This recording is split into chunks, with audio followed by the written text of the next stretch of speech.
ชีวิตของทุกคนเริ่มต้นด้วยลมหายใจเนาะตั้งแต่ออกมาจากท้องแม่มาจากเริ่มต้นจากลมหายใจกินลมหายใจละมากที่สุดแต่ว่าทุกคนบอกรู้จักบอกเข้าใจแล้วก็ชีวิตก็ต้องจบลงด้วยลมหายใจเหมือนกันเริ่มต้นด้วยลมหายใจหมดไปก็ต้องโดยลมหายใจคือตายแต่สัตว์โลกทั้งหลายที่บ่คุณค่าของลมหายใจก็แค่ว่าตายแล้วก็ไปเกิดใหม่เปลี่ยนรูปเปลี่ยนร่างใหม่ไปตามใจไปตามจิตไปตามสิ่งที่คิดถึงสิ่งใดตัวนั้นแหละก็จะเป็นที่รองรับแห่งการเกิดเรียกว่าภพ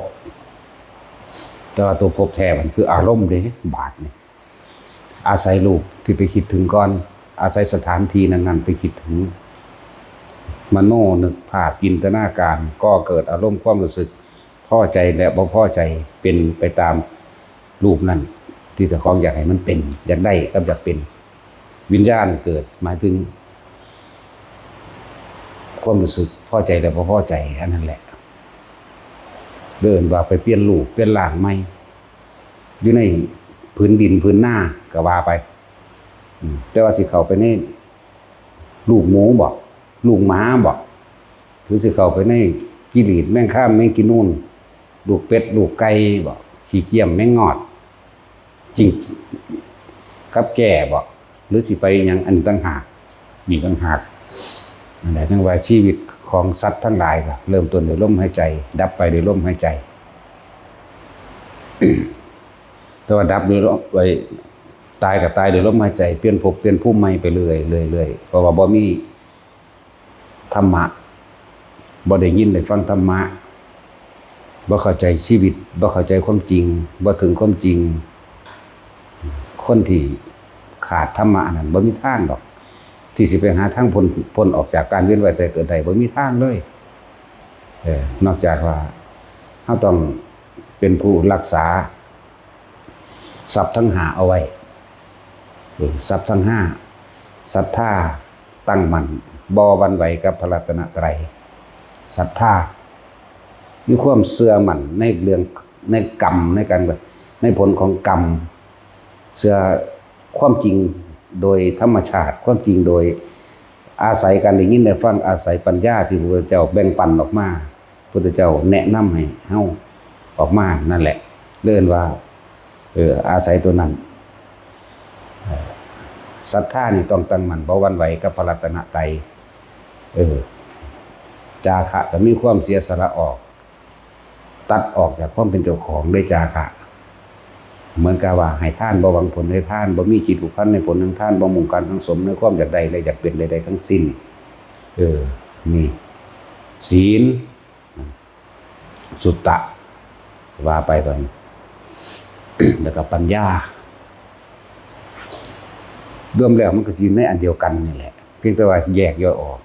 ว่าศรัทธาจาคะศีลสุตตะและปัญญารวมแล้วถ้าเฮาบ่ได้ยินได้ฟังธรรมจากพระพุทธเจ้าเป็นผู้แสดงห่วงน้ำแห่งผู้รู้หรือห่วงจักรวาลแห่งผู้รู้ที่ครอบคลุมในความรู้ทั้งเบิดเอิ้นว่าพุทธเจ้ารู้บ่ทุกอย่างมันก็เลยต้องอาศัยการได้ยินได้ฟังสุตตะเรื่องเล่า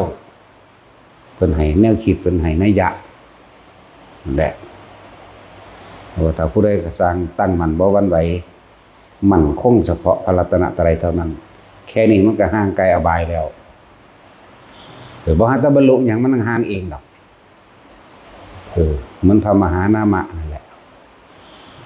พระมหานามะเพิ่นบ่เข้าใจว่าเพิ่นกำลังปฏิบัติธรรมอยู่ในพอเพิ่นบริหารบ้านเมืองหลังจากพระมหานามะนี่มาบวชอยู่ปีหนึ่งกับพุทธเจ้าพุทธเจ้าสั่งสอนวิธีบริหารบ้านเมืองโดยใส่กษัตริย์ราชธรรมหรือทรงพรหมวิหาร4นั่นเองอันนึงว่าให้บริหารแบบนี้ให้มีเมตตาเสมอกันอย่าลำเอียงอย่ามีสันทคติอย่าลำเอียงเพราะเกลียดลำเอียงเพราะรักบ่ต้องให้มีแมวแบบนี้นั่นแหละเพิ่นบ่เข้าใจว่าเพิ่นปฏิบัติธรรมอยู่พุทธเจ้าเขาไป สู่วัดหยังละ นิโคธารามอิหยังเพิ่นนั่นแหละหรือตะโปธารามนี่แหละ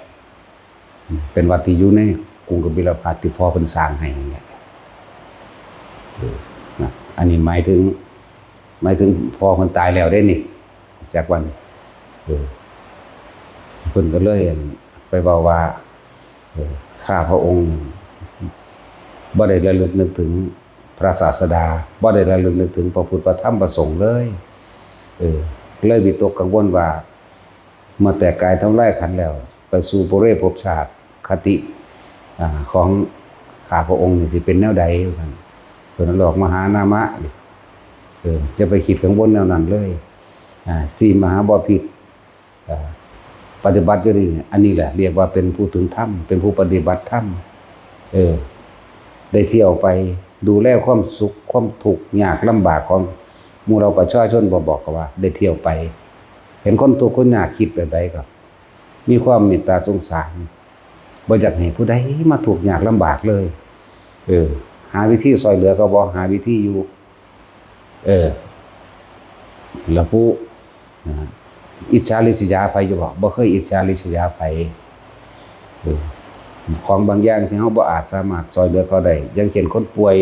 ก็ช่วยได้ซ้ำนึงแต่ว่าอย่างเช่นคนตายนี่ช่วยบ่ได้เลยเป็นไดก็เลยมีแต่วางจิตอุเบกขาอันนั้นแหละขึ้นชื่อว่าผู้ประพฤติธรรมก็เลยว่าบ่ต้องห่วงดอกในคติที่ว่าถ้าตายไปแล้วสู่สัมปรายภพชาตินั้นเธอย่อมเป็นผู้ขึ้นทุกข์ที่สูงมีเทวดาและมนุษย์เป็นต้นอยู่แล้วนี่คือความที่มาในความกังวลของมหานามะก็ลูกพ่อเดียวกันกับคักนั่นแหละพระมหานามะก็ดี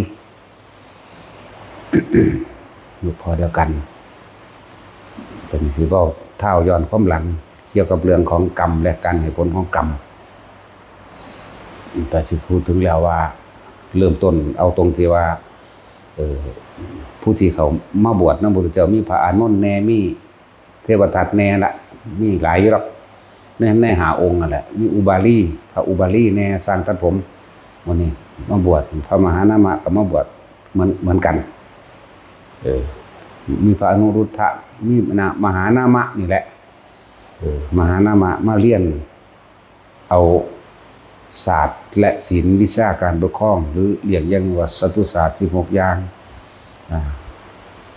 วิชาชีพต่างๆในการปกครองโลกปกครองคนปกครองมหาชนปกครองโดยธรรมอันนี้บ่อะไรแยกออกไปชื่อบ่ได้มัน16อย่าง แต่ว่าชื่อได้แต่ว่าต้องทรงพรหมวิหาร4นั่นเองอันนี้มีอยู่ในหันอยู่แล้วต่อมาก็หมายถึงว่าพ่อเพิ่นพระเจ้าสุโธทนะนั่นเองป่วยใจสิขาดสิตายแต่มีความกังวลอยู่เรื่องนึงมีความกังวลอยู่เรื่องว่าผู้ใดสิเป็นผู้สืบทอดราชบัลลังก์อันนี้มาเร็วก็มาบอกเพิ่นก็เลยพากันเดินทางกลับไปเลยปลอบใจผู้ปอเพิ่นเองนั่นแหละเพื่อให้เลือกเพื่อให้ฟื้นสติขึ้นมาอยู่ในปัจจุบันก็เบิ่งแล้วพระพุทธองค์ก็อยู่ทั้งบนศีรษะพระโมคคัลลาอยู่ซ้ายพระสารีบุตรอยู่ขวาพระอนุรุทธะอยู่ระหว่างทำกลางพระอานนท์อยู่ระหว่างทำกลางซ้ายหรือขวาพระราหุลอยู่ทางไฟเบื้องพระบาทนั่นสิส่วนมหานามะก็ยืนอยู่ข้างๆนั่นแหละแต่มีความกังวลอยู่เรื่องเดียวตอนนั้นเทวทัตบ่ทันบวชดอกมีความกังวลอยู่เรื่องเดียวว่าไผสิมาปกครองสงสารประชาชนถ้าได้คนบ่ดีมา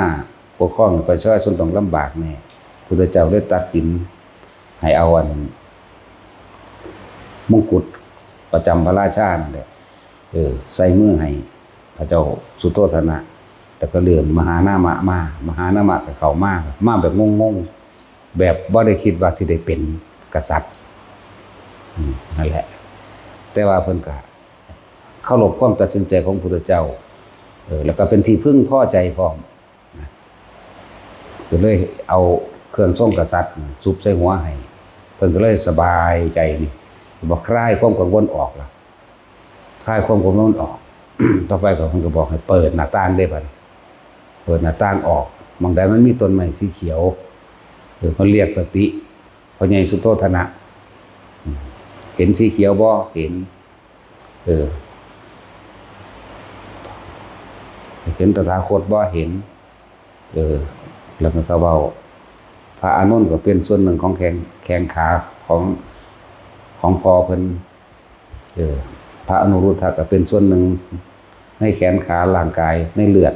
ก็ว่าไปไล่ไปเพื่อเรียกสติขึ้นมาก็เลยว่าเห็นสีเขียวบ่เห็นแต่ว่าตอนนี้ตรงนี้เดี๋ยวนี้ขณะนี้อยู่ตรงหน้าไผอยู่ตรงหน้าพระศาสดานั่นแหละมันก็เลยเอามือลูบบนศีรษะผู้นี้ก็ลูบแขนพระโมคคัลลาภาษาคือผู้ลูบแขนลูบขวาพระอนุรุทธะพระมหานามะพระอานนท์พระราหุลก็ลูบหมายถึงว่าเฮ็ดให้รู้สึกโตนั่นแหละก็เลยว่าเราจะหายใจไปพร้อมๆกันพระพุทธเจ้าแสดงธรรมก่อนแต่ว่าบ่มากเมื่อแสดงธรรมแล้วก็เลยว่าเราจะหายใจพร้อมๆกัน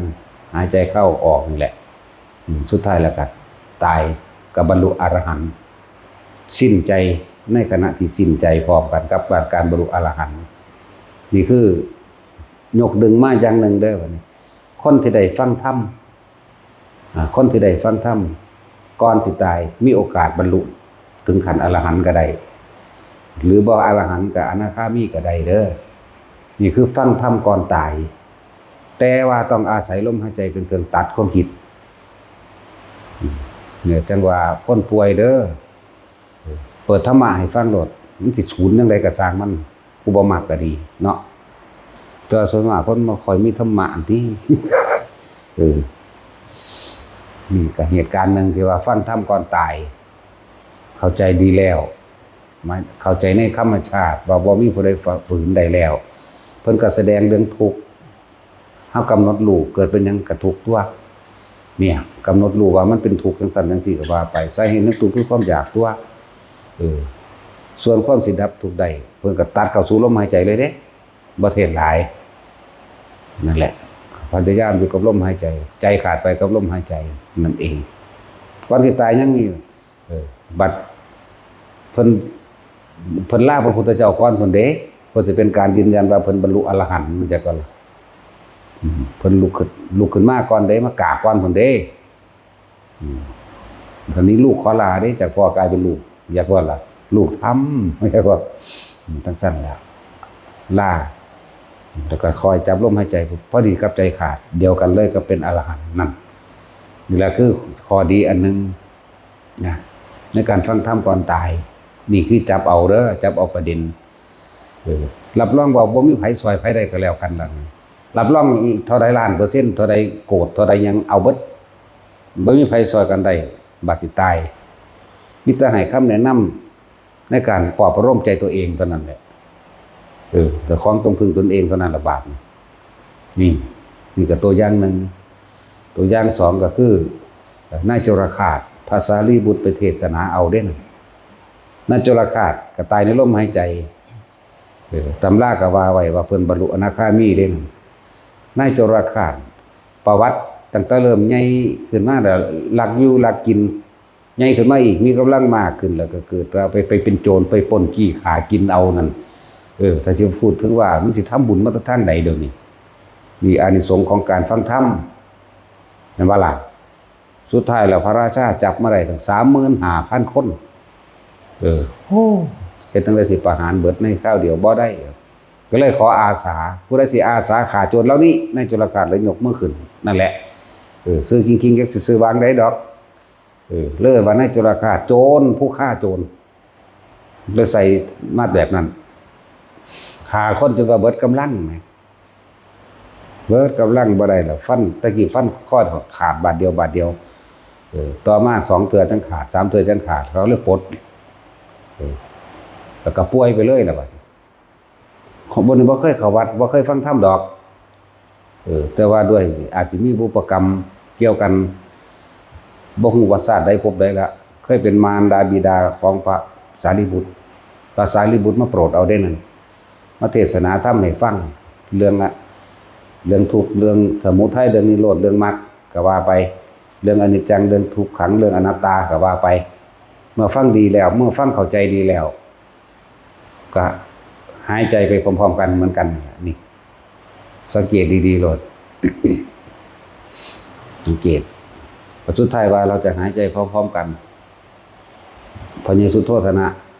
น่าจุลกาศเห็นบ่จะสองแล้วมันมีตัวอย่างตั้งหลายเด้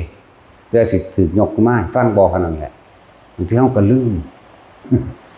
อีกยังละที่อันเพิ่นเว้าดูๆนั่นน่ะยังสูดๆนี่แหละพระผู้เพิ่นเป็นโรคเริมน่ะนะโรคน้ำเหลืองย่อย เป็นแผลผุพองเต็มฝีนั่นน่ะ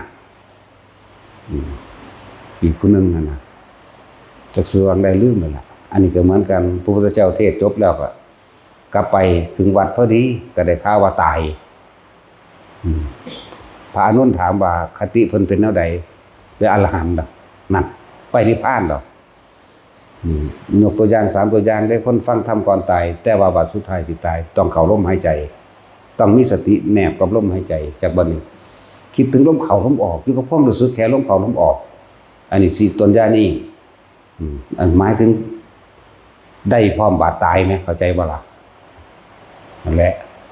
หรือว่าคนดูแลคนป่วยเด้อเปิดธรรมะให้ฟังโลดธรรมะผู้ใดก็ฟังไปเถิดจิตมันสิใคร่ครวญเป็นแนวเองดอก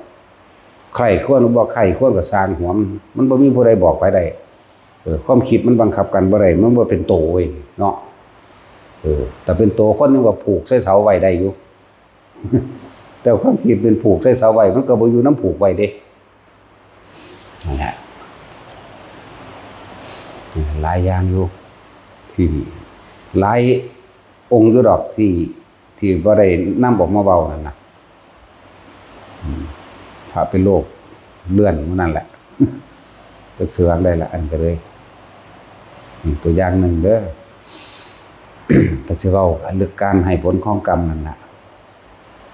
ถ้าตราบใดที่เฮายังบ่ทันได้สิ้น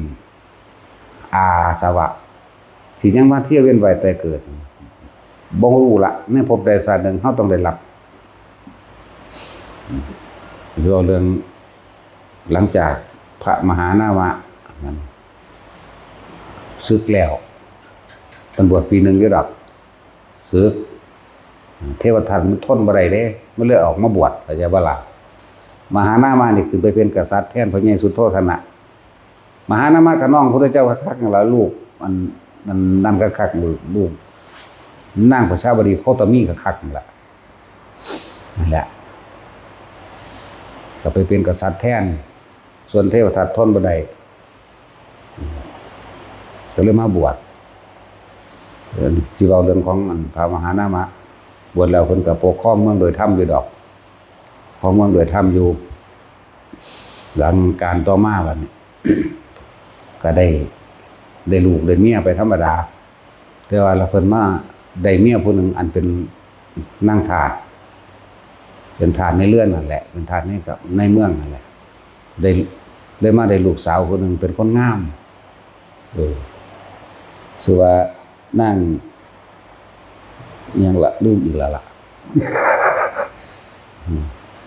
นั่งวาสภราชกัญญาในหนังสือในตำราเขียนว่าวาสภราชกัญญานะชื่อว่าจังซั่นมันก็วางซั่นแหละชื่อจริงๆว่าวาสภวาสวะแปลว่าผู้มีความบริสุทธิ์เด้วาสวะเข้าใจบ่ล่ะเพราะว่าวาสภะกับสภะก็คือร่างกายสุภะนั่นแหละแปลว่าผู้งามนั่นแหละจังว่ามีเรื่องกันครับบัดนี้พระเจ้าปัสเสนน่ะเล่าจะเป็นญาติกันจะเป็นดองกันกับพุทธเจ้าเรื่องหาวิธีส่วนเจ้าสักยะก็ยังมีความเย่อหยิ่งอยู่เด้ว่าเจ้าของเป็นสักยะบ่ล่ะว่าเจ้าของเป็น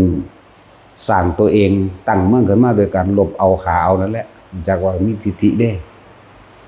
ธรรมดาเด้เมืองนี้ก็ดีบ่ยอมอ่อนขอคือว่าแล้วว่าก็เลยทรงนั่งวาสภะนะมาแต่งงานกับพระเจ้าปัสเสนแต่งงานกับพระเจ้าปัสเสนก็อายุหลายแล้วล่ะพระเจ้าปัสเสนตอนก็เลย เว้ารัดเอา อายุหลายแล้วเมื่อแต่งงานกับพระเจ้าปเสนแล้วก็ได้ลูก2 คนได้วิทูธพะเป็นผู้ใหญ่หมู่ละมาวิทูธพะเป็นลูกของนางวาสภาราชกัญญาณีกับพระเจ้าปเสนก็แต่งเสริงองค์สมศักดิ์ศรีกันกับกษัตริย์แต่ว่าวิทูธพะนี่พยายามถามแม่อยู่ตลอดอย่าไปเมืองพระเจ้าตาได้นะว่าจังได๋ว่าแล้วว่าอีกแม่ก็พยายามหลีกเลี่ยงเพราะว่ารู้อยู่ว่าถ้ามันเป็นลูกกันเป็นเมียกับเป็นลูกกษัตริย์ก็จริงอยู่แต่ว่าแม่นั่นน่ะบ่สมฐานะว่าเป็นลูกทาสแต่ว่าผู้พ่อเป็นกษัตริย์อยู่ก็เป็นมหานามะอยู่แต่ว่าผู้แม่นี่เป็นลูกทาสถูกเบี้ยงไปเบี้ยงมาเข้าใจบ่ล่ะจนเลี้ยงบ่ได้ก็เลยต้องไปส่งจดหมายไปทั้งบุญแต่งเรื่องต่างๆไว้หลีกเลี่ยงแต่เขาบ่ยอมรับจักบ่ล่ะเขาบ่ยอมว่าผู้นี้เป็นลูกทาสแต่งเรื่องไว้เขาก็ให้กษัตริย์ต่างๆหนีไปเบิดแต่ว่าก็ได้เดินทางไปนั่นแหละก็ไปเขาก็แนะนำผู้นี้เป็นตาผู้นี้เป็นนั่นผู้นี้เป็นนี่ผู้นี้เป็นนี่ไล่ไปเป็นลุงเป็นอาเป็นนั่นเป็นนี่วิทูธพะยกมือไหว้เบิดทุกคนส่วนกษัตริย์อื่นๆนั่นว่าออกไปตากอากาศออกไปประพาสป่าไปเที่ยวป่าตัวเขาบ่ให้มายอมรับเขาบ่ยอมรับลูกทาสนั่นแหละก็เอะใจอยู่จักหน่อยแต่ว่าก็ช่างมันเถอะพากันไปข้อดีกับอันมีทหารลืมดาบไปพอดีที่คือในโรงเลี้ยงนะโรงเลี้ยงอาหารนะโรงต้อนรับนะพักอยู่ 2-3 มื้อบาดสิกลับก็กลับไปแล้วก็ผู้นี้ก็ลืมดาบไว้นายทหารเพิ่นก็แล่นกลับมาก็เลยมาเอาดาบส่วงนั่งพวกทาสคนใส่แถวนั้นก็เทิงเอาน้ำสาดน้ำล้างเทิงเอาน้ำนมล้างถูหม่องนั่งของวิทูธพะออกอีลูกนั่งทาสอีลูกยิงพยองนี่ก็จมไปด่าไปนำแหละส่วนทหารนั่นผู้กายของวิทูธพะได้ยินเข้าที่เงียงหูฟังเบิ่งเมื่อกี้จะวางได้ก็โอ้ยวิทูธพะเป็นลูกนั่งทาสนั่งวาสวะนั่นเป็นลูกทาสแม้นสิเกิดจริงแท้กับเจ้ามหานามะอันเป็นกษัตริย์นี่ก็จังเถอะนะนั่นแหละก็เป็นลูกทาสคือเอาของสูงเอาของต่ำมาใจของสูงตามธรรมดาธรรมเนียมว่าเขาก็เอาน้ำล้างแล้วก็น้ำนมล้างจักบ่ล่ะฟังกันแล่นไปบอกวิทูธพะที่วิทูธพะเกิดความแค้นขึ้นมาที่มึงเอาน้ำล้างมึงเอานมล้างกูต่อไปนี่กูสิเอาเลือดมาล้างตีนกูเบิดก็บิลพัทนั่นแหละถึงสั้นบ่ล่ะ จนถึงสุดท้ายมากกับพุละได้โอกาสคือว่าตามมีความอาฆาตแค้นกันไว้ยังเป็นพระเจ้าปเสนกับ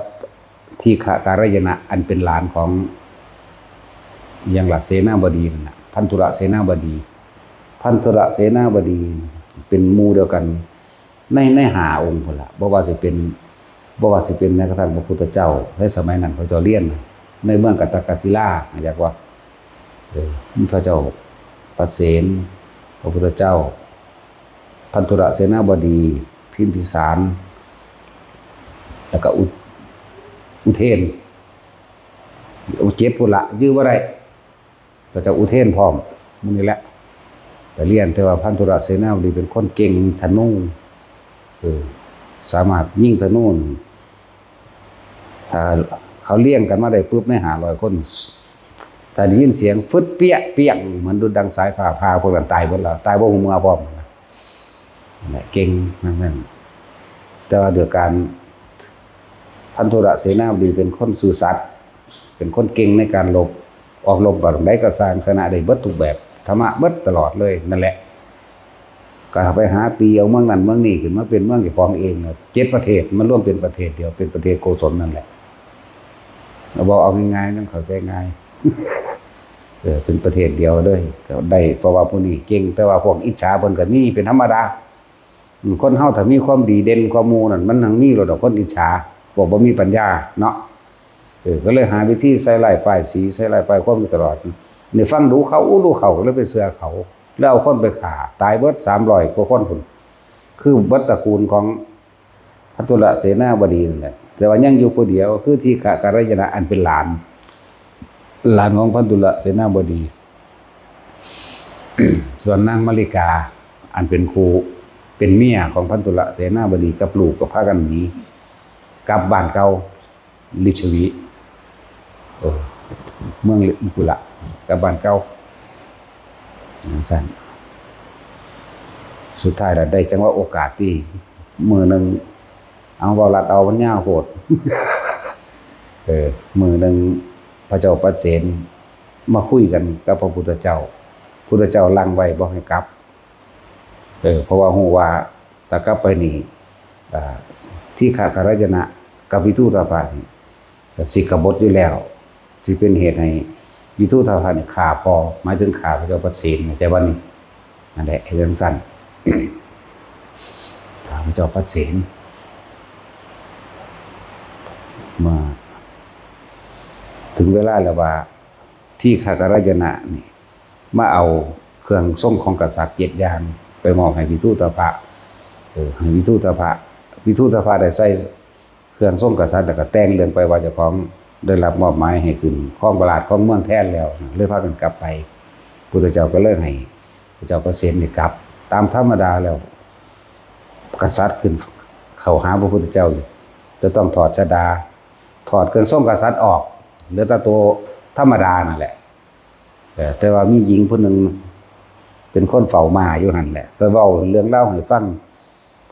ยิ่งคนใส่คนนั้นเป็นคนเลี้ยงม้าเป็นคนอยู่กับม้าเว้าเรื่องเล่าต่างๆให้ฟังแล้วเพิ่นก็เลยขึ้นมาก็คือไปขอความช่วยเหลือจากหลานก็คืออาชาติศัตรูนั่นแหละเลยพาขี่ม้าตะปุ่นป้ายพุ่นน่ะนั่งคนใส่นี่ก็นำเพื่อกันนั่งทานก็นำอย่างเอาได้ผู้นี้แต่ผู้นั้นสุดท้ายแล้วครับเขาก็ปิดเมืองก่อนเนาะมันก็ปิดอยู่แล้วก็ฮู้อยู่แล้วนั่นแหละก็เลยไปตายอยู่ในศาลาหน้าเมืองเองเรียกว่ามันมีที่พักคนเดินทางไกลเป็นศาลาอยู่หน้าทางเข้าประตูเมืองก็ไปนอนอยู่หั่นก็ตายอยู่หั่นส่วนคนใส่ไปนั่งทานไปถึงก็ไปก็เลยเอามานอนตักไว้จนถึงแม้มาเศร้าจะมาบอกคนเปิดประตูบอกว่านี่คือพระเจ้าปเสนสวรรคตแล้วนะให้เขาไปรายงานอาจารย์ศัตรูก็เลยเอาไปเผาทำชาปนกิจอย่างสมพระเกียรตินั่นแหละอาจารย์ศัตรูก็เป็นหลานเนาะแม่นสิรบกันมาจังได๋ก็สร้างเขาก็เป็นสายเลือดเดียวกันเขาก็บ่ฆ่ากันนะทั้งที่ฆ่าพ่อเจ้าของราชาศัตรูก็ดีแต่ว่าในการไว้ชีวิตกับการสั่งสอนโดยธรรมนำจากผู้เป็นลุงมาถึงพระเจ้าปเสนเป็นลุงจากเวลาก็เลยจัดงานศพนั้นเรียบร้อยดีแล้ววิทูตภะได้โอกาสจากเวลาสิไปล้างแค้นก็คือว่าสิไปตัดข้อชาวกรุงกบิลพัสดุทั้งเบิดสิเอาเลือดของทุกคนมันล้างตีนจังเพราะว่าไปดูถูกคนไว้เลยซะนั่นแหละตัดสินใจไปครั้งที่1พระพุทธเจ้าฮู้เลยไปลาดไว้เขตแดนเมืองเขตแดนของประเทศเนาะเขตแดนประเทศแม่นต้นไม้อยู่ต้นนี้เป็นต้นไม้หนาทึบนี่คืออยู่เมืองของพระเจ้าปเสนแดนกันกับกรุงกบิลพัสดุต้นไม้บางๆอยู่เขตของกรุงกบิลพัสดุนั่นบางๆแต่พระพุทธเจ้ากลับไปเลือกนั่งอยู่ต้นไม้บางๆวิทูตภะเดินทางไปก็เข้าไปกราบบอกว่าต้นไม้ห่มบานั่นใบหนานกใบดาทึบดีนิมนต์พระศาสดาให้ไปประทับอยู่ตรงนั้นเถิดก็เลยว่าต้นไม้ของพระญาติเป็นที่สงบและร่มเย็นดีให้ร่มเงาเย็นดีเนี่ยก็เข้าใจอยู่ว่าเพิ่นห้ามบ่ให้ไปเฮ็ดแบบนี้เพิ่นฮู้ก็เลยพากันเดินทางกลับครั้งที่1ครั้งที่2ก็เป็นอีกส่วนครั้งที่3พุทธเจ้าระลึกได้เวรกรรมบาปกรรมอีหยังน้ออาจสามารถ ที่เราตถาคตที่ห้ามได้บ่เนาะก็ระลึกไปแล้วไม่อาจสามารถห้ามได้เลยปล่อยครั้งที่3ไม่ได้จังไปขา ก็ไปคือเก่านั่นแหละเพราะว่ามันเป็นทางไปมาครั้งที่3ไปแล้วเบิ่งแล้วบ่มีพระพุทธเจ้านั่นแหละก็เข้าไปก็ไปฆ่าประชาชนชาวเมืองในกรุงกบิลพัสนะแม้กระทั่งลูกเด็กน้อยที่กินนมอยู่ก็ตามตัดข้อเบิดเลยเอาเลือดมาสาดใส่หม่องที่เขาไปล้างนั่นแหละล้างตีนเพิ่นยังสะสมใจนี่พุ่นล่ะแล้วก็ไปจับพระเจ้าตามาพระเจ้าตาก็คือมหานามะนั่นแหละจักว่าล่ะจับพระเจ้าตามา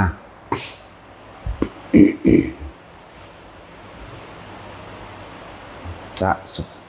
มันก็บ่แม่นราคาได้ทั้งเบิดดอกพวกเขาหนีเขาก็หนีไปอยู่หนีจนได้มาเป็นเหลือเป็นชาติตระกูลมันอยู่ก็เป็นเมียของพระเจ้าอโศกได้พุ่นล่ะนั่นแหละนักรบเก่าในสายเลือดเขามีในหั่นแหละจนมาเป็นเมียของพระเจ้าอโศกได้มันสืบทอดมา 2-3 อายุคนจนมาถึงพ.ศ. 230ได้พุ่นล่ะนั่นแหละตระกูลสักยะที่หนีออกไปก็มีอยู่รอดอยู่ที่มีชีวิตเท่าเดี๋ยวนี้มันก็มีอยู่จักอะไรแต่ยังมีอยู่ดอกแต่ว่าพูดถึงว่าเมืองก็เลยห่างก็เลยล่างเมื่อเมืองห่างมันล่างตัดแม้กระทั่งลูกออกในมือเดียวแล้วก็ตัดข้อได้วิทุตภะตัดข้อที่ให้เบิดเลยผู้ใดอยู่ในที่เห็นน่ะคือขาให้เบิดเลยทั้งสั้นละสะใจแล้วก็พากันเดินทางกลับก็เอาพระเจ้าตามาในเศร้าของมือหนึ่งเพิ่นจะกินข้าวกับพระเจ้าตาเพิ่นเรียกว่าล่ะก็คือมหานามะนี่มหานามะแต่ก็บ่ายเบี้ยงอยู่นั่นแหละผู้สิมากินข้าวกับลูกทาสบ่ได้จังซั่นจังซี่ว่าไปก็ลูกเจ้าของนั่นเด้ลูกเข้าใจว่าหลานเจ้าของนั่นน่ะลูกทาสก็เลยลูกของเพิ่นคือนั่งวาสภะราชกัญญานี่นะอันนี้คือหลานเดวิทุตปานี่นั่นแล้วก็บ่ยอมกินข้าวนำทำท่าว่าสิไปอาบน้ำพอจะลงไปว่าไปถึงหนองน้ำที่นึงมันลึกพอสมควรแล้วก็เอาผมมาม้วยผมแล้วก็เอาตีนขึ้นใส่เกาะในม้วยผมคือขาดตัวตายให้มันจมลงไปในน้ำนั่นแหละย่อมตายสิดีกว่าอันนั้นแต่ก็พวกนาคทั้งหลายมาได้หลับไปอยู่ในเมืองบาดาลนี่จบไปเรื่องของมหานามะนาคอันเป็นบริวารของเพิ่นเองหลับลงไปอยู่ในเมืองบาดาลก็สิตายในเมืองบาดาลแหละบ่คือสิบ่ยั่งดอกก็แล้วไปนี่คือเรื่องของมหานามะต่อมาวิทุตภะล่อพระเจ้าตายจนก็บ่เห็นมาจักเทื่อให้คนลงไปงมไปหาจังได๋ก็บ่เห็นคือสิจมน้ำตายไปแล้วมั้งนะพอตาพากันที่เก่าแล้วก็เดินทางกลับไปตามสายน้ำนั่นแหละเดินทางกลับไปตามสายน้ำพอดีคำมาท่านถึงเมืองก็เลยพากันตั้งทัพว่าสินอนซะก่อนตื่นเช้าเขาจังเดินทางต่ออย่าบ่บัดนี้พวกได้เลือกจากไปนอนริมฝั่งห้วยริมฝั่งแม่น้ำก็ไปพวกขึ้นมาบกก็ไปพวกก็ขึ้นมาแล้วแต่เลือกเอาในทหารที่ไปด้วยกันนั่นนะตกกลางคืนมาที่ว่าด้วยกรรมมันให้ผลนี่กรรมให้ผลระบาดแต่บ่แม่นกรรมอันที่ฆ่ากบิลพัสเด้แต่ว่าก็เกี่ยวนั่นกันนั่นแหละก็เกี่ยวนั่นกันเวลากรรมมันให้ผลก็คือว่าคนที่มีกรรมต่อกันแม้นสิอยู่เทิงโคกอยู่เทิงโขดหินนั่นอยู่โขดหินก็สร้างต้องแล่นลงไปเพราะว่ามดมันกัดแล่นลงไปนอนใต้ๆฟังห้วยหรือว่ารู้สึกว่าร้อนถ้าไปติดห้วยแล้วบ่ร้อนแล้วพวกที่อยู่ติดห้วยกับมดกัดคือกันแล่นขึ้นมานี่หมายถึงว่าที่บ่มีกรรมเกี่ยวกันแต่ว่าก็เกี่ยวกันเกี่ยวหน่อยเกี่ยวหลายคำว่าเกี่ยวนั่นน่ะเกี่ยวหน่อยเกี่ยวหลายตกดึกมา4 ทุ่มฝนตกฟ้าห้องเปียงป่างมาน้ำปลามาอย่างรุนแรงเลยพัดเอาหมู่พวกตะวิทุตภะทั้งเบิดนั่นน่ะที่มีเกี่ยวกัน ที่บ่ได้ถูกอโหสิกรรมซึ่งกันและกันตายเบิดพวกนั้นลงนรกเบิดเด่นพวกรอดก็มีอยู่เด้แม้นสิว่าไปนอนอยู่ใต้สลิงหน่วยนั่นก็สร้างแล่นขึ้นข้างบนนั่นแหละกรรมมันเกี่ยวกันกรรมมันมาแต่ยามใดบัดนี้กรรมอันนี้มาแตะโดนครับอยู่เด้มันเป็นกรรมแล้วเด้กรรมมันจึงมาให้ผลสำหรับนี่การกระทำนี่คือว่าในสมัยหนึ่งพวกวิทุธภะกับหมวกบริวารที่ตายไปเบิดเดี๋ยวนี้ได้เกิดเป็นปลาอยู่ในห้วยอยู่ในบึงแห่งหนึ่งส่วนพวกชาวกบิลพัสนี่เกิดเป็นคนล่าปลาเอายาไปเบื่อปลาจากบ่เอายาพิษนั่นน่ะไหลแดงสมัยตะกี้ไปเบื่อปลาพวกนี้ตายเบิดปลาพวกนี้ก็เลยใส่อาฆาตไว้นี่เห็นบ่มันเป็นกับ2กับ3กับ5กับจึงได้มาแก้แค้นกันนี่เห็นบ่นี่แหละเวลากรรมมันให้ผลเจ้ากรรมนายเวรก็เป็นคนอยู่ดีๆนั่นแหละแต่ว่านี่เป็นอำนาจกรรมเจ้ากรรมนายเวรก็เป็นคนนี่บ่ได้เป็นดังเฝ้ากันเด้แต่เมื่อเวลามันให้ผลมันก็ให้คือเก่าเห็นบ่นี่พวกฆ่าปลาคือเจ้ากรุงกบิลพัสนั่นแหละ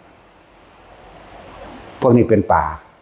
บัดนี้พวกเป็นปลาเนี่ยมาเกิดเป็นวิทุธภะกับหมู่บริวารนี่กลับไปฟันข้อพวกกรุงกบิลพัสนี่จังหวะนี้เรื่องคำว่าการให้ผลของกรรมมันบ่แม่นมันเป็นเรื่องที่สลับซับซ้อนแล้วก็ต้องอธิบายยากตอนเฮาระลึกรู้มันคล่องอยู่เด้ตอนที่มาเว้านี่มันเป็นแม่มันยังอะแต่นั้นกูศูนย์คือยังได้เวลาคิดถึงสื่อพวกนั้นพวกนี้บ่ออกมันตะศูนย์เป็นตะศูนย์เวลาระลึกไปนี่ลุดปึ๊ดไปหูจักปึ๊ดละเอียดละออคือยังเวลามาเว้านั้นเป็นแมงยังอะนะคิดสื่อคนก็บ่ออกทั้งที่หน้ามันก็พอว้อยู่นี่นะขนาดนั้นเด้นี่จังว่ามันเป็นหยังก็เป็นแนวนี้นะนี่เรื่องของกรรมตอนระลึกนี่ฮู้เบิดได้รายละเอียดนั่นน่ะมันบ่แม่นแต่ว่าสิอ่านพระไตรปิฎกมาเด้นี่ระลึกเอาก็ได้ภาษาของพระสัมนีเนาะ3หมู่บ้านเนี่ยว่าได้3ชั่วโมงที่แล้วก็ว่าได้นั่นแล้วเรื่องเลยสูง ตอนมันระลึกรู้มันปุ๊บปั๊บนี่แหมมันละเอียดคือจังนี่หน้าที่เดียวได้เท่าใด100 ล้านศาสตร์ก็บ่ได้เด้เดี๋ยวนี้ซ้ำนี่บัดสิมาเว้านี่นะเป็นหยังเป็นอุอะนี่แหละเพิ่นว่าเรื่องของกรรมมันบ่ค่อยมีผู้ใดเว้านะแล้วที่เว้าให้ฟังนี่จะให้ทุกคนสลดใจว่าถ้าเฮาบ่พ้นเฮาได้รับเบิดเฮาสิเฮ็ดไว้อสงไขยหรือล้านอสงไขยที่แล้วก็สร้าง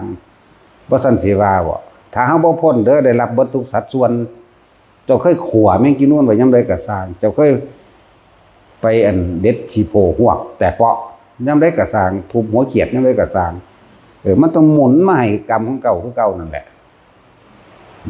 นั่นซั่นแหละทุกคนสลดใจสลดทั้งเวทใจการให้ผลของกรรมมันเป็นแบบนี้บ่แม่นได้รับเดี๋ยวนี้ดอกพูดแต่มันสิมาให้กันยามใดบอกบ่ถูกบอกบ่ได้เห็นบ่ล่ะพวกนี้ตะกี้เคยเป็นคนไปเบื่อป่ามาเป็นคนไปตัดข้อเลยบัดนี้เสร็จแล้วก็ตกนรกอยู่เนี่ยต้นกรรมมันเห็นบ่วิทุธภะก็พากันลงนรกเบิดกับหมู่พวกรอดก็รอดอยู่เด้เจตนามันบ่มีพวกรอดรู้จักบ่ล่ะพวกนี้บ่ฮู้จักหยังบ่ได้มีความคิดบ่ได้สมรู้ร่วมคิดร่วมกันไปฆ่าจริงอยู่แต่ว่าบ่มีเจตนาจังบ่นี่ก็ได้เจ็บได้ปวดได้บาดได้แผลอยู่ดอกแต่เอาไปร่วมกันฆ่าอยู่แต่เขาบ่รู้เลยยังถือผู้อื่นซักซ้วนไปหรือตู้ใต้อำนาจของคนผู้มีอำนาจพวกมันรอดนั่นน่ะก็มีอยู่แต่วิทุธภะถึงน้ำพัดตายเบิดกับพวกที่เจตนารวมกันมีความสมรู้ร่วมคิดด้วยกันเหมือนกันแล้วก็พวกนี้เลือดรอดไปก็มีอยู่ในกรุงกบิลพัสนั่นเลือดรอดไปอยู่นั่นแหละพวกเลือดรอดพวกมาขาเลือดรอดไปก็มีคือกันนะแต่ว่าจากให้คนจากว่าเฮามีโอกาสแล้วศาสตร์นี้เฮาพยายามอยู่กับลมหายใจเจ้าของเถอะ ความเพียรกับสติสติกับความเพียรก็อันเดียวกันเวลาใดที่เฮาบ่มีสติระลึกนึกถึงลมหายใจของเฮาหรืออุณาโลมเฮาเองนี่แสดงว่าความเพียรขาดจะว่าล่ะ อันสิก้าวไปถึงกรุงกบิลพัสหลังจากนั้นมาสุปาพุทธะที่อยู่เมืองเทวตหะเมืองเทวตหะฮู้จักว่าพวกนี้คือใครแล้วก็พากันมาสร้างเอาเมืองรวบรวมเฮ็ดใหม่เลยครอง2เมืองนี่เกี่ยวเนื่องไปฮอดสุปาพุทธะบัดพอเทวทัตหรือพอนางพิมพาแหละ มันสั่นแหละจะมีการมาขัดขวางทางบิณฑบาตเพิ่นก็เอาคนจากเมืองนั้นมาครองเมืองนี้เด้ที่จริงมันก็พี่น้องกันนั่นแหละเอากันสุปาพุทธะหรือพ่อใหญ่นั่นก็ตระกูลโอกากราชเดียวกันนั่นแหละจักว่าล่ะเพิ่นสิไล่มาแล้วมันเจ็ดชั่วโคตรพุ่นต้องพระเจ้าโอกากราชนั่นเป็นไล่มาตามกบิลฤาษีพุ่นเป็นผู้มาตั้งให้พี่น้องกันพวกนี้เอากันมานี่7คู่ก็มาแต่งงานกันจนไหลมาฮอดพระพุทธเจ้าลงมาเกิดอยู่ล่ะก็เลยมาครอง2เมืองสุปาพุทธะก็เลยมาขวางทางบิณฑบาตพุทธเจ้านี่ก็ถือแผ่นดินสู่ไปแล้วจนก็อยู่ในหันล่ะพ่อกับลูกก็อยู่ในหันแม่ก็ไปคือกันเด้แม่ก็อยู่ในนรกคือกันเด้นั่นแหละส่วนไอ้ผู้แม่แล้วก็เลยถ้าคิดหน้าออกปั๊บโลดได้แต่ว่าซื้อมันนั่งลืมมันเป็นตาศูนย์คือหยังนี่เด้เพราะท่านสิด่าตาสินว่าบ่มีหม่องลงก็ลงผู้นั้นลงผู้นี้นั่งอีหยังนั่งพุทธะหยังก่อนโอ้ยนั่งยังก็สร้างแมงเราอยู่ในนรกพุ่นดอกนั่งยังนั่นแหละพูดถึงเรื่องของกรรมอีกอย่างหนึ่งคือคนที่เกิดกับพระพุทธเจ้าแท้ๆตอนทนมีชีวิตอยู่ตกนรกก็บ่อึดบ่อยากเห็นบ่ล่ะไปสวรรค์ก็บ่อึดไปนิพพานก็อยากกับหลายอยู่ช่วงพุทธเจ้ามีชีวิตอยู่นั่นไปนิพพานหลายกว่าอยู่นะไปสวรรค์ก็มีไปนรกก็มีบัดนี้เพราะว่ามันขึ้นอยู่กับไผขึ้นอยู่กับตัวเฮาเองเด้อบ่ได้ขึ้นอยู่กับว่าพระพุทธเจ้าสิดลบันดาลให้เฮาเด้นะจังว่าเป็นหยังคือเน้นลมหายใจกับการทรงฌานการทรงฌานหรือจับจุดอารมณ์น่ะเป็นเครื่องอยู่หยังอยู่แห่งความคิดบ่ให้ความคิดมันออกไปหาคิดผู้อื่นคิดถึงผู้อื่นสัตว์อื่นเรื่องอื่นๆเพื่อให้มันเกิดความเคยชินบ่ให้เป็นคนฟุ้งซ่านบ่ให้เป็นคนประสาทรักษาประสาทไว้ เอาประสาทไว้อยู่ที่ตัวเองมาทำความรู้สึกตัวเองแล้วนี่เฮ็ดเป็นคันอยู่ของแต่ละมื้อแต่ละเว้นเฮ็ดไป3ตาย1ดอกเดี๋ยวสิตายมามันปั๊บเข้าลมหายใจคือเก่านั่นแหละ พูดถึงเขาเจ้ามันเป็นหากลับผ่านมาแล้วเด้นี่อันเรื่องผลของกรรมระหว่างกรุงกบิลพัสนี่ที่เคยเป็นคนไปเบื่อป่าพวกป่าก็คือวิทูตภะบัดนี้มันให้ผลซึ่งกันและกันวิทูตภะกลับไปฆ่าพวกนี้อีกนั่นแล้วยังสิฆ่ากันอีกอยู่เด้ต่อไปถ้าผู้ใดแหวกวงวัฏจักรวัฏจิตดีออกได้ก็ออกได้เลยได้รับทุกสัดส่วนเด้อถ้าบ่พ้นโหมันยากอยู่เด้แต่ว่าพวกเฮาอีกอย่างหนึ่งส่วนหนึ่งคือว่าพวกเฮาทำบุญคนบ่ทันได้เข้าใจคักเลยเขาว่าทำบุญน่ะบุญจริงๆนี่คือบ่ต้องแลกของเลยทำทานเรียกว่าทำทานที่บ่หวังผลในทานบ่มีจิตผูกพันในผลแห่งทานมันจังสิสามารถอุทิศให้เจ้ากรรมนายเวรนี่ได้จากบ่ล่ะมันไปเกิดเป็นคนเป็นสัตว์อยู่กับสร้างเหมือนกันกับกรรมเวลามันให้ผลแล้วมันยังให้ผลมาแบบนี้ทั้งที่เกิดเป็นคนกับคนเสมอกันแล้วจะบ่ล่ะคือวิทูตภะนี่ก็คนนั่นวะพวกกรุงกบิลพัสนี่ก็คนมันบ่เรื่องแล้วมันผ่านมาเท่าใดจนบ่ฮู้จักว่าอีหยังกันแน่แล้วมันก็ยังมาให้ผลซึ่งกันและกันได้มันนั่นแหละจังบัดนี้พวกเฮาว่าทำบุญอุทิศหาผู้นั้นผู้นี้ส่วนมากแต่สิเปรียบเทียบเหมือนสมัยพุทธกาลโบราณเนาะมันเป็นการบูชายันต่างหากเด้ฆ่าสัตว์ฆ่างัวฆ่าควายฆ่าหมู เป็ดไก่ปลาเอาสมัยตะกี้เอาปลาในสระนั่นแหละมาทำบุญแก่ข้าวบ้านเฮาว่าแก่ข้าวเนาะเจ้าคิดว่ามันสิได้อยู่บ่น้ำตาของหมู่สัตว์ทั้งหลายเจ้าคิดว่าบ่มีความคิดบ่คิดว่ามันสิได้บ่บาปเป็นทุนบุญเป็นกำไรเป็นไปบ่ได้อยากว่าบ่ได้เลยหมู่สัตว์ทั้งหลายนั่นเสวยทุกขเวทนาสมมุติว่าเฮามีสัตว์ประเภทหนึ่งเอาเฮาไปฆ่าทำบุญหาญาติเขานี่เฮาสิสูญบ่คิดถึงใจเขาใจเล่าบัดนี้เนาะเอาแท็กซี่ไปฆ่าทำบุญหาญากันหน้าเนาะหามเฮ่เฮ่เฮ่ไปมวนเติบทั้งนี้ก็ให้กินฮอดลูกฮอดเมียเนาะทั้งย่านตายพร้อมสัตว์มันก็มีความคิดคือคนนี่แหละเป็นจังสิบ่มีแล้วนี่บ่ซั่นเฮาสิเอางัวเอาควายไปไถนาบอกห้องๆได้บ่บอกไส้บอกทกบอกถาบได้บ่เฮ้ยๆเนาะหมาก็ยังเสเนาะไก่ก็ยังโซ่นั่นแหละมันรู้ภาษาบ่ล่ะมันก็มีภาษามีความคิดคือกันตัวถือจังสติ๊กไปหานกเบิ่งแม่มันบ่บินรอดนั่นคิดว่ามันคิดบ่เป็นทันทีถือปืนไปเบิ่งแม่บินปึ้งโดดตอนบ่มีปืนก็เบิ่งเฮาเซยอยู่เนาะเนี่ยมันคิดว่ามันบ่ฮู้ติโอ้ไปจังสิบ่ฮู้นั่นแล้วจะเข้าใจได้บาปเป็นทุนบุญเป็นกำไรบ่มีทางมือแต่ขาดทุนทั้งบ่มีกำไรพร้อมนั่นแหละบุญง่ายๆในพุทธเจ้า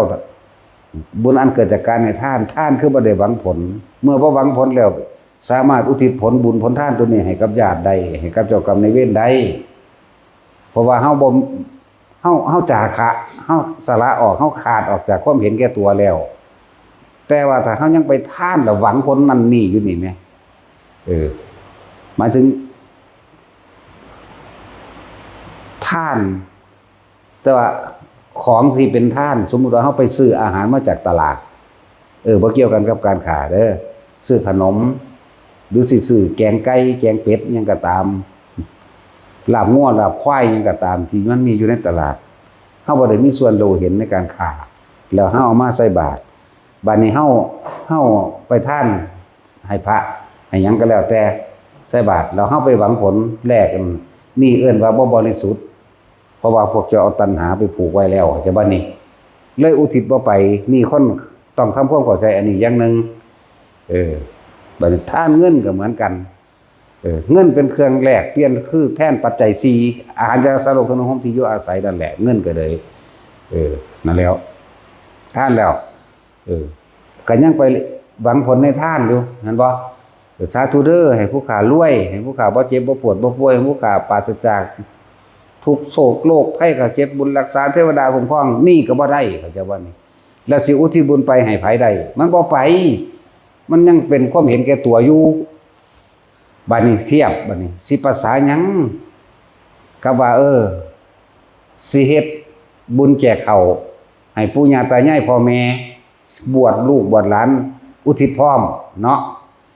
แต่ว่าจัดมาแล้วงัว2ตัวหมู2ตัวเป็ดก็มีมั่งไก่ก็มีมั่งปลาสะ1เนาะ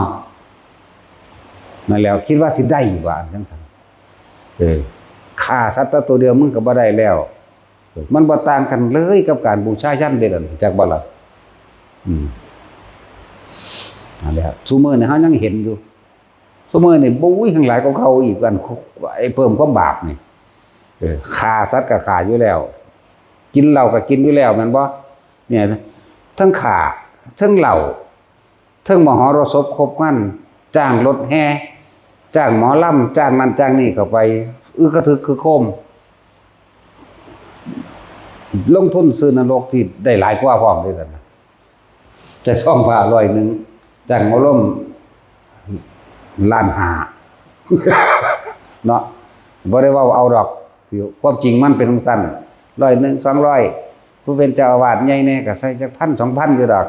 แต่ว่าค่าหมอลำนะ500,000จังซี่แหมเนาะ300,000จังซี่แหมใส่ซองพระเบิดวาง10,000 กว่าบาทเฮ้ยคักแล้วสั่นดีๆเอาความจริงเป็นสั่นเด้ล่ะอันนี้เอาเน็บแนมซื่อแต่เอาความจริงพวกเจ้าน่ะ น้ำตาของหมูสัตว์จิตวิญญาณของหมูสัตว์ที่มันก็รักชีวิตของมันเหมือนกันสัตว์ทั้งหลายแล้วนั้นตายแล้วมันไปเอาส่วนของมันเด้อพ่อกับแม่พวกเจ้าสิว่าสิทำบุญหานั่นพวกเจ้าว่าดีใจเด้ทำบุญหานั่นนั่งเศร้าหมองอยู่ข้างๆพวกเจ้านั่นแหละเอาพวกผู้คุมในนรบาลผู้คุมนรกทั้งหลายเมื่อนี้เขาสิทำบุญให้เจ้าไปถ่าเอาบุญไปนั่งก็มออยู่นั่นแหละนั่งก็ให้เบิ่งเขาเต้นใส่หมอลำเบิ่งเขากินเหล้าเมาตีกันซะเบิ่งเขาขาง้อขาควายสัตว์นั้นมันก็จ้องขมิงใส่อันสมมุติว่าย้ายผู้นั้นพ่อผู้นั้นเด้มึงคิดว่ามึงสิได้บ่ฆ่ากูหรือเด้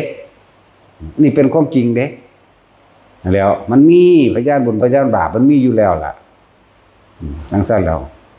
เสร็จงานแล้วทางหนึ่งพุ่นเจ้าภาพกันเมาพ่อเจ้าภาพจักเอาผู้ใดบุมาพาอุทิศบุญเนาะเอาเตรียมตัวไว้พระราชเพลนอิมนาสกาเลนะก็พากันว่าไปจังเมาเว้าไปอัน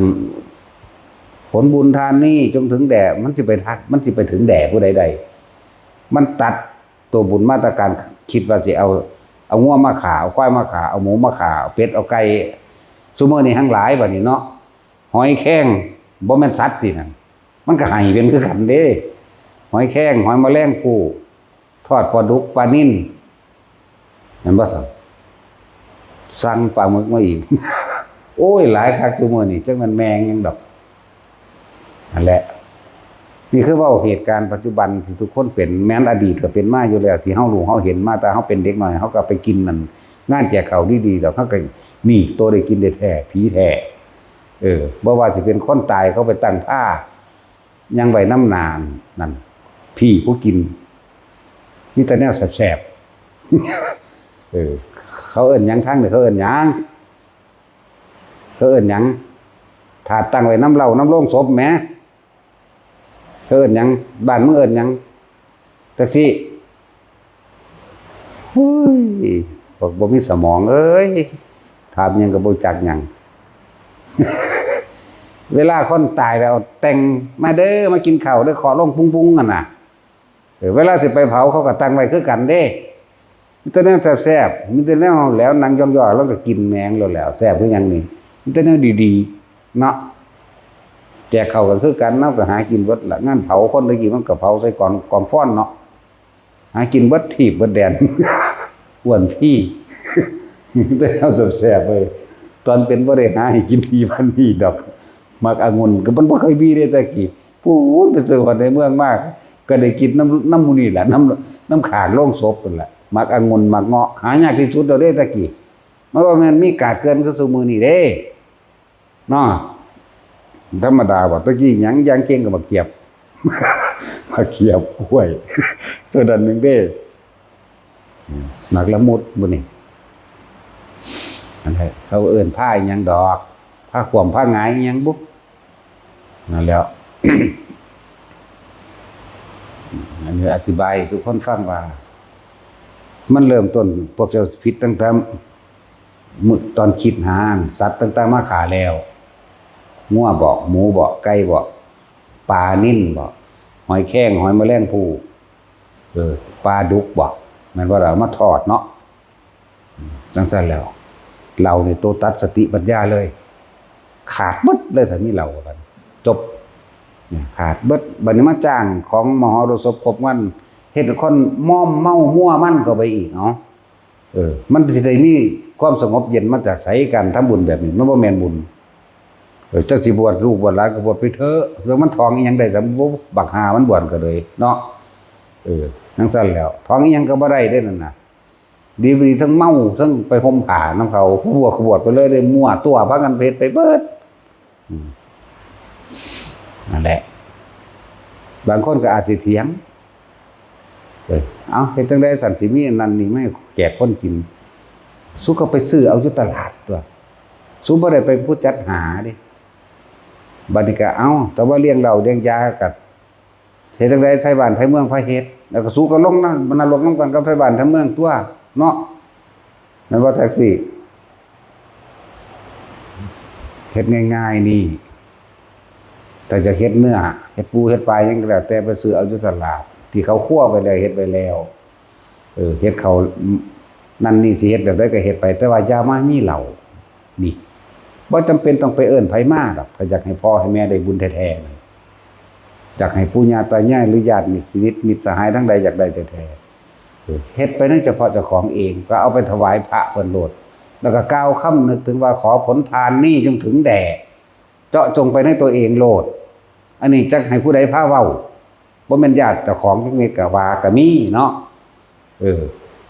เขาเอิ้นหยังให้หมอทำบ่ให้ทิศบ่ให้จานบ่นั่นนี่พาเว้าจานก็มีแต่จานเหล้าเด้ จังซั่นแหล้ว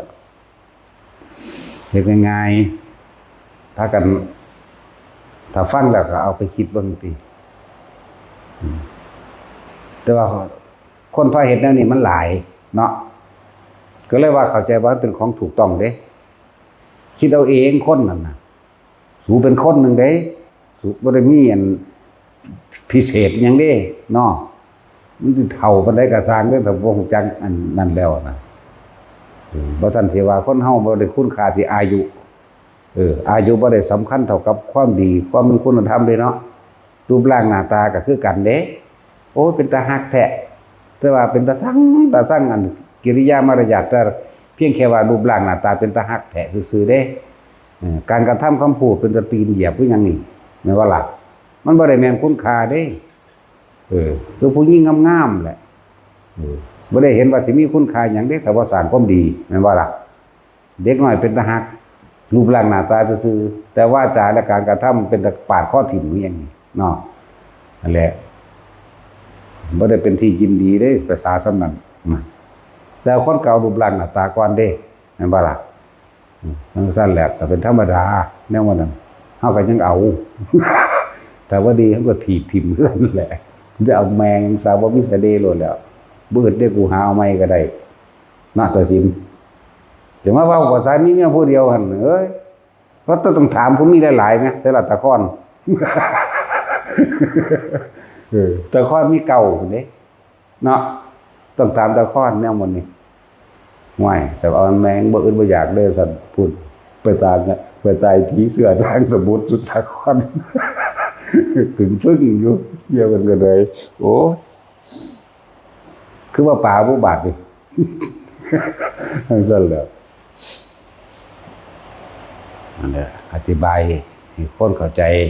ถ้าจะทำบุญหาไผก็แล้วแต่อาหารก็ได้มาโดยบริสุทธิ์คือบ่มีจิตเจตนาในการไปสังจัดหาจากว่าล่ะบ่ต้องมีเหล้านี่เป็นตัวตัดสติปัญญาเลยเด้อศีล5ข้อนี่ข้อเหล้าได้หนักกว่าหมู่อยากบ่ล่ะฆ่าคนยังบ่ทอกินเหล้า ธรรมดาว่าเกิดกันตัวถึงข้อ5นี่ตัวเหล้าได้หนักกว่าหมู่เพราะว่ามันเฮ็ดให้เสียสติเป็นคนบ่มีสติเป็นคนบ้าไปเลยก็ได้นั่นแหละ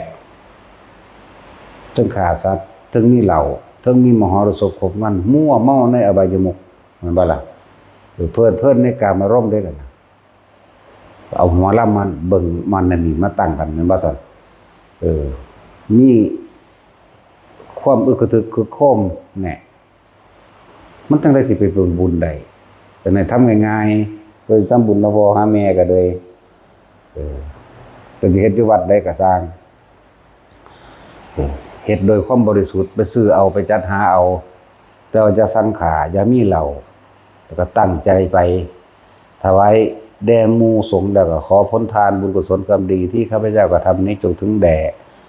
มารดาของข้าพเจ้านางนั่นนางนี่ก็ว่าไปหรือบิดาข้าพเจ้าหรือปู่ย่าตายายข้าพเจ้าเจาะจงซื้อลงไปเลยโลดบ่ต้องไปย่านบ่ได้หน้าได้ตาย่านไทบ้านเขาว่าดอกไทบ้านบ่ได้ลงนรกน้ำเจ้าเด้อหรือว่าลงน้ำกันทั้งหมดนั่นแหละ แต่ว่าลงคนละสุดมันลงก่อนลงหลังนะผู้ใดบ่คักใจบ่แจบใจในการทั้งบุญหาพ่อแม่มันมีอยู่มื้อเดียวเท่านั้นมื้อพิเศษ15ค่ำเดือน7วันที่มาก็คือว่าอุรัมพนสูตรหรือพระโมคคัลลาดับไฟนรกหรือพระโมคคัลลาช่วยแม่ช่วยมารดาพ้นนรก15ค่ำเดือน7 เป็นวันจุติจิตของพระพุทธเจ้าพระโพธิสัตว์ทุกพระองค์ในพันตรกัปนี้เริ่มต้นจากพระกัปปะโตโกนาพระสักกัสสปะพระโคตมะแม้นพระศรีอริยะก็ต้องมือเดียวกันเข้าใจว่าล่ะมือเดียวกันสั้นแหละวันสำคัญในเมืองเลยเป็นวันของมารดาบิดาเพิ่นบอกว่ามารดาถึง3ครั้งใน3ประสูติประสูติที่4ก็จังว่ามารดาบิดาในเว้าเทเดียวถ้าเว้าเรื่องพ่อแต่เว้าเรื่องแม่คือเว้าถึง3เทื่อนะเอ้าเลยว่าลองมานั่นเอาพวกเจ้าจะบ่มันมีหยังมากมายก็ได้ดอกมันก็พ้นได้ทั้งเบิดผู้อยู่สวรรค์อยู่แล้วก็ได้เพิ่มยิ่งขึ้นไปต่อจากสันนี้ไปขึ้นสันหน้าผู้อยู่พรหมอยู่แล้วก็ต่อจากนี้ไปขึ้นสันหน้าผู้อยู่นรกกำเนิดเดรัจฉานหยังก็แล้วแต่ขึ้นสวรรค์เบิดมีมื้อเดียวมื้อนั้นเป็นมื้อพิเศษเด้ในวันที่จุติจิตของพุทธเจ้าคนตาบอดก็กลายเป็นคนตาดีคนหูหนวกก็กลายเป็นคนหูดีคนหลังคดหลังค่อมคนแขะคนแก่นกลายเป็นคนปกติทั้งเบิดง่อยเปี้ยเบี้ยเสียขาปัญญาอ่อนกลายเป็นคนดีเบิดแต่ว่าในมือเดียวนั่นแหละเลยเป็นมือพิเศษเป็นบุพนิมิตทั้งหลายว่าดวงตาของโลกได้เกิดขึ้นแล้วความสว่างสวัยของโลกได้เกิดขึ้นแล้วและเป็นบุพนิมิตแบบนั้นคนหลังค่อมก็กลายเป็นหลังตรงคนค่อมนี่แต่มีมือเดียวเท่านั้นเด้มือใหม่ก็เป็นปกติหมายถึงว่าออกมาใหม่ผู้เป็นใหม่นี่นะผู้หายแล้วก็หายเลยเด้หูหนวกตาบอดน้อยเปียเสียขาปัญญาอ่อนดีบัดบ้าใบก็ดีบัดนั่นขึ้นไหนถึงดวงตาของโลกได้จุติหรือได้กำเนิดขึ้นแล้วในท้องของแม่เพิ่นนั่นน่ะคนที่เป็นแม่พระพุทธเจ้ามันบ่เป็นธรรมดาเด้ซ้ำกันกับนี่พุ่นเด้ศีลเพิ่นจักบ่ล่ะหลังจากท้องแล้ว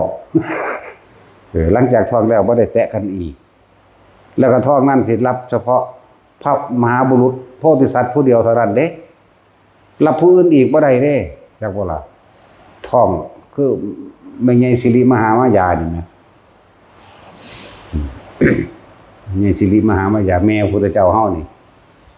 ท้องนั้นรองรับได้เฉพาะพระมหาสัตว์โพธิสัตว์ผู้เดียวเท่านั้นพุทธเจ้าผู้เดียวเท่านั้นแล้วก็ออกมาได้7มื้อตายทั้งสั้นแล้วนั่นแหละ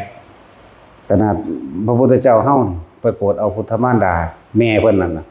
ก็ใส่อภิธรรม7พุ่นเด้โปรดเอาอภิธรรม7มนุษย์ฟังบ่รู้เรื่องปานใดเด้จากบ่นี้บ่ได้เทศในโลกมนุษย์เด้อเพิ่นเทศอยู่ดาวดึงส์พุ่นเทศอยู่3นาทีกับ36วินาทีแต่ว่าเป็น3เดือนมนุษย์แล้วนั่นแหละเทศอยู่ประมาณนั้นแหละจบบทนี้พระอธรรมสังคีนีบรรลุธรรมเท่านี้บรรลุเท่านี้อันนี้เท่านี้ไล่ไปจนมหาบทที่7มหาสติปัฏฐานเนี่ยแล้วก็บรรลุธรรมหาประมาณบ่ได้ก็ว่าไปคุณดีคุณค่านั่นแหละผู้ใดบ่มั่นใจบ่นั่นเคยทำบุญทำทานหาพ่อหาแม่มาแล้ว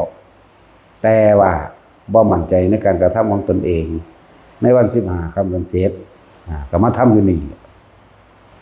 นั่นแหละเลาะเข้าโกเจ้าของได้บัดนี้บอกพร้อมเด้คนจะบ่สงสัยเนาะบึงผู้ใดว่าเฮ็ดได้มีแต่เฮานี่เด้มีแต่เฮานี่แหละในตอนนี้ในโลกเดียวนี้นั่นแหละก็เฮ็ดตามมันของเก่าเพิ่นนั่นแหละมันเลยลามมาฮอดพี่เนาะเอาสมทาน